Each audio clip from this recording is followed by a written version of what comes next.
दोस्तों, अगर हम देश की बात करें, देश की राजनीति की बात करें, उसके परिणाम की बात करें, तो आपको दिखेगा कि देश के गृह मंत्री ने डबल इंजन के साथ मुंबई कारपोरेशन के चुनाव में ट्रिपल इंजन की बात कही थी, ट्रिपल इंजन के विकास की बात कही थी। क्योंकि मुंबई राजधानी है कारपोरेट की, मुंबई जान है हिंदुस्तान की। चाहे वो बॉलीवुड की बात कर ले, चाहे व्यवसाय की बात कर ले, या कहिए सपनों में अगर किसी को बसना है तो मुंबई बसना चाहता है। और कई राज्यों का बजट मुंबई कारपोरेशन या महाराष्ट्र के कई बड़े कारपोरेशन से कम होता है।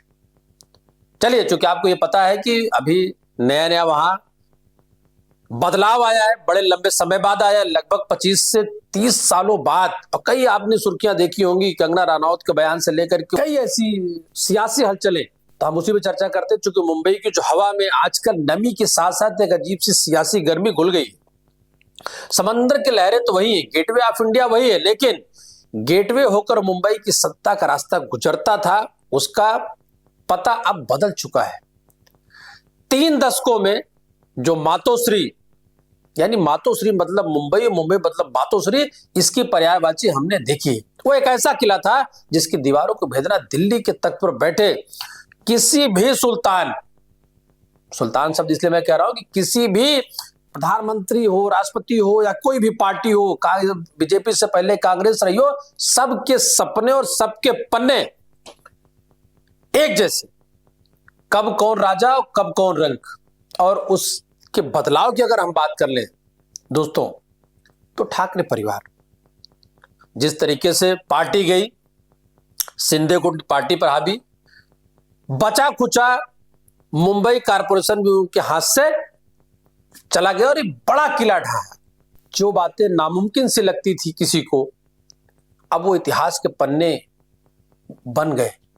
इतिहास बना और उसका कब राजा और कब रंक जनता के हाथ में होता। जनता किसको सिंहासन देगी और किसको जमीन पे बैठाएगी। मुंबई बीएमसी चुनाव के नतीजे सिर्फ आंकड़े नहीं है, ये एक युग का अंत और दूसरे युग का आगाज। चेहरा कौन? फडणवीस। वो बीएमसी जिसका बजट देश के कई राज्यों से ज्यादा है, वो बीएमसी जो सोने के अंडे देने वाली मुर्गी कही जाती है, अब वो ठाकरे परिवार के हाथों से निकल चुकी है। तो चलिए जरा इत्मीनान से खोलते हैं चुनावी नतीजों की फाइलें और समझते हैं कि आखिर मुंबई के दादा का टाइटल अब किसके पास। दोस्तों नमस्कार, मैं मनोज मिश्रा, आप देख रहे हैं यूनाइटेड भारत। सबसे पहले बात उस गणित की जिसने उद्धव ठाकरे की नींद उड़ा रखी। बीएमसी की कुल 227 सीटें और सत्ता की चाबी अब तक पहुंचने को जो जादुई आंकड़ा वो मातोश्री के रिमोट कंट्रोल से चला करता था, लेकिन इस बार जनता ने रिमोट कंट्रोल नागपुर और दिल्ली के हाथों में सौंप दिया। बीजेपी ने जो प्रदर्शन किया उसे आप सर्जिकल स्ट्राइक कह सकते हैं। 1985 के बाद ये पहला मौका है कि जब बीजेपी ने मुंबई में अपने जड़ें इतनी गहरी जमा ली कि अकेले दम पर 89, ये आंकड़ा छोटा नहीं है, ये उस पार्टी के मुंह पर तमाचा है जो कहती थी कि मुंबई सिर्फ हमारी है। दूसरी तरफ एकनाथ शिंदे, वही शिंदे जिन्हें गद्दार कहा गया, जिन्हें पीठ में छोरा भोंकने वाली बात कही गई, लेकिन नतीजों में बता दिया कि वो गद्दार नहीं बल्कि गेम चेंजर निकली। शिंदे गुट की शिवसेना ने 29 सीटें जीतकर बीजेपी को बैसाखी थमा दी, जिसके सहारे वो मेयर की कुर्सी तक दौड़ लगा सकती। अगर आप बीजेपी की 89 और शिंदे की 29 सीटों को जोड़ ले तो आंकड़ा 118 जाता है। यानी बहुमत का झंडा अब बीजेपी और शिंदे गुट, यानी दोनों के चूंकि अलायंस से कंबाइंड है, सरकारें चल रही हैं, तो डबल इंजन की सरकार अब ट्रिपल इंजन में बदल चुकी है। असली कहानी हारने वाले की है उद्धव ठाकरे, बाल ठाकरे के वारिस, जिन्होंने अपनी विरासत बचाने के लिए क्या कुछ नहीं किया। कभी कांग्रेस का हाथ थामा तो कभी शरद पवार की उंगली पकड़ी, लेकिन नतीजा क्या निकला कि उनकी शिवसेना जिसे वो असली होने का दावा करते हैं वो 65 सीटों पर सिमट गई। ये सिर्फ सीटों का नुकसान नहीं है, ये उस साख का नुकसान है जिसे बनाने में बाला साहब ने अपनी पूरी जिंदगी खपा दी थी। और ताश के पत्ते की तरह ढहाने में देर नहीं लगी।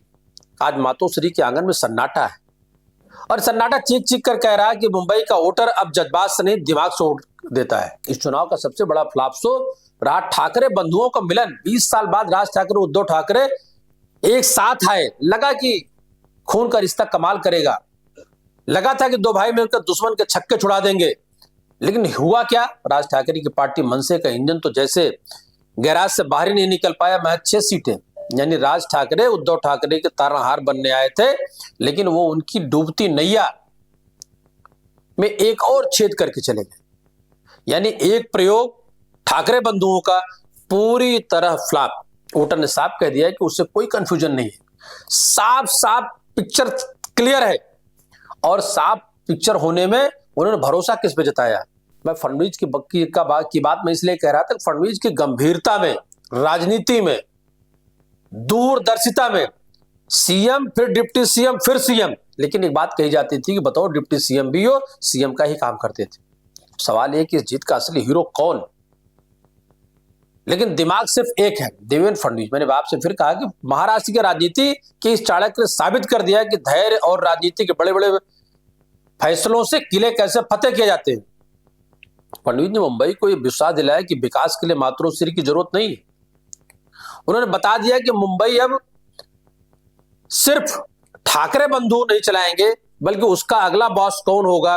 बल्कि यहां रुकिए, पिक्चर अभी बाकी है। बीजेपी सबसे बड़ी पार्टी तो बन गई, लेकिन अपने दम पर बहुमत से थोड़ी दूर रह गई।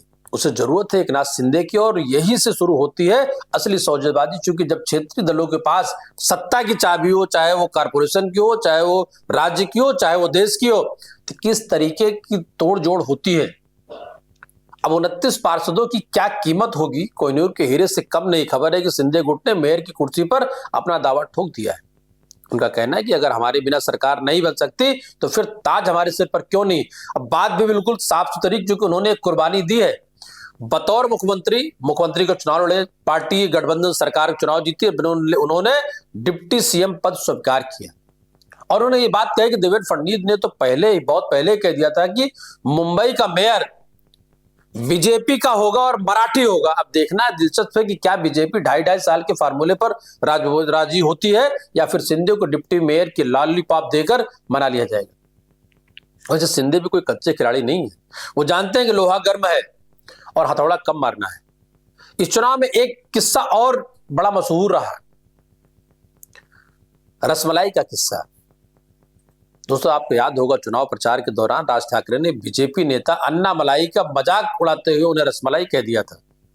लेकिन जब नतीजे आए तो बीजेपी सांसद पीसी मोहन ने रसमलाई की फोटो ट्वीट कर दी। कैप्शन में लिखा, जश्न का माहौल है, रसमलाई ऑर्डर की जाए, इसे कहते हैं नहले पे दहला, राज ठाकरे की बोलती बंद। क्योंकि नंबर, गेम और सीटें जनता ये तय करती है कब आपकी बोलती बंद होगी, कब जिंदाबाद होगा। इसका स्वाद नतीजे आने पर उतना ही कड़वा हो जाता है। लेकिन दोस्तों, इस चुनावी शोर शराबे के बीच एक और ऐसी बड़ी खबर दब गई जो हम सब के लिए, हमारे लोकतंत्र के लिए सर्वनाक है, एक आईना है जिसमें हमें अपनी सूरत देखनी चाहिए। महाराष्ट्र के जालना में एक निर्दलीय उम्मीदवार की जीत हुई। नाम है श्रीकांत पनगरकर। ये नाम आम नहीं है, ये वही शख्स है जो पत्रकार गौरी लंकेश की हत्या का आरोपी है। 2017 में बेंगलुरु में गौरी लंकेश को गोलियों से भून दिया गया था। श्रीकांत पनगरकर उस केस में आरोपी और फिलहाल जमानत पर बाहर है। जरा ठंडे दिमाग से सोचिएगा, हत्या का आरोपी चुनाव लड़ता है, जीत भी जाता है, जनता उससे अपना प्रतिनिधि चुनती है, फूल मालाएं पहनाती है, जश्न मनाया जाता है। क्या हमारी याददाश्त इतनी कमजोर होगी? मैं 9 साल पहले या 9 साल हो गया अदालत ने इस पर फैसला नहीं सुना पाई, लेकिन जनता ने उसे बरी कर दिया है। क्योंकि जीत जनता का हार होता है, जनता का अधिकार होता है। जनता जब सौंपती है तो श्रीकांत पनगरकर की नहीं, ये हमारे लोकतांत्रिक मूल्यों की हार है। जब अपराधियों को संसद और विधानसभा में भेजते हैं तो फिर सुशासन की उम्मीद किस मुंह से करते हैं। खैर, वापस मुंबई की चकाचौंध पर लौटते हैं। कांग्रेस की हालत पर तो अब तरस भी नहीं आता। देश की सबसे पुरानी पार्टी मुंबई में वेंटिलेटर पर है। महज 24 से 25 सीटें। महाविकास अघाड़ी का गुब्बारा फट चुका है। कांग्रेस के पास ना तो कोई विजन था, ना कोई लीडरशिप। वो बस उद्धव ठाकरे की बैसाखी बनकर चल रही थी, और अब जब मुख्य खिलाड़ी ही गिर गया तो बैसाखी का क्या काम। उधर पवार बंधु में ये कहूंगा कि चाचा भतीजे मिलते भी रहते, दूर रहते। अजीत पवार, जिन्हें राजनीति का मौसम वैज्ञानिक कहा जाता है, उनका अनुमान इस बार पूरी तरह गलत साबित हुआ। बीएमसी में उनकी पार्टी का सुपड़ा साफ हो गया। बीजेपी ने उनका इस्तेमाल किया और साइडलाइन कर दिया। अजीत पवार के लिए संकेत है कि खतरे की घंटी बज चुकी है, अब उनकी जरूरत नहीं है। 70,000 करोड़ के जिस घोटाले का जिक्र कभी पीएम मोदी किया करते थे, अब वो फाइलें धूल खा रही, लेकिन मुंबई की जनता ने अजीत पवार को धूल चटाती। एक बात जरूर कहना चाहूंगा, जो बुनियादी हार और जीत है, कुल मिलाकर बीएमसी के ये नतीजे महाराष्ट्र की राजनीति में एक नया मोड़, एक नई सुबह, एक नई शुरुआत, जहां से वापसी का रास्ता बहुत मुश्किल है। उद्धव ठाकरे के लिए अब अस्तित्व की लड़ाई लगातार विगत 10 वर्षों से देखें तो अपने अस्तित्व, अपने पार्टी के लिए स्वयं से ही लड़ रहे हैं। या ये कहिए कि जो स्वर्गीय बाला साहब ठाकरे की विरासत थी, उसको निपटाने में उद्धव ठाकरे ने कोई कसर खोर नहीं छोड़ी। राजनीति है, पब्लिक है, सब जानती है, लेकिन विरासत को डुबोने और विरासत को बढ़ाने, मित्रों बीजेपी के लिए जीत बहुत बड़ी है। मुंबई के खजाने की चाबी अब उनके पास है। 2029 के चुनाव के लिए रास्ता साफ है, लेकिन राजनीति में एक दिन भी बहुत लंबा होता है। एकनाथ शिंदे क्या करते हैं, कल वो क्या गुल खिलाएंगे, मेयर की कुर्सी की रस्साकसी चल रही है, गठबंधन की गांठों को ढीला कैसे करेंगे, माया नगरी का सुल्तान कौन होगा, ये तो तय होगा कि मुंबई, देखिए अब परिणाम आ चुके हैं, गठबंधन की राजनीति है, धक्के देकर ट्रिपल इंजन की सरकार वाकई मुंबई को निवारक बनाएगी क्या? सवाल बहुत है, जवाब भविष्य घर में। लेकिन एक बात तो तय है कि मातोश्री का सूर्य अब अस्त हो रहा है और सागर बंगले से नई रोशनी निकल रही है। ये रोशनी मुंबई को आबाद करेगी या बर्बाद, ये वक्त बताएगा। आपकी इस पर क्या राय है? क्या आपको लगता है कि ठाकरे परिवार का दौर खत्म हो चुका है और एक हत्या के आरोपी का जीतना हमारे समाज के बारे में क्या कहता है? कमेंट बॉक्स में जरूर करें। नमस्कार, धन्यवाद।